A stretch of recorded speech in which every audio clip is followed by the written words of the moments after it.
AP8 autobidea erabat itxita dagoelako Zaldibar parean. Segurtasun sailak berri eman digunez, mendi magalaren zati bat behera etorri da. Lanin engun da, derrepente, llamada bat, jasona bat, lehenengo eta behin WhatsAppak, izaten da kuarrian, Ermun, autopista mendixi jauzi da, eta izaten da, mendixi jauzi da, ibi herri nengun, da enotzen kaso handikein. Eta handik ordu erdire dolan amak deitzu izten, 5 erdi aldera, eta jazta, piztu jaten bonbili, eta zanan, haitxe.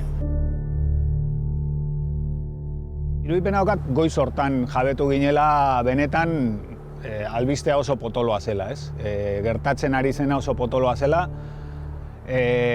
batetik amiantoa agertu zelako, bestetik zabortegi bat bera etortzeak esan nahi dunagatik.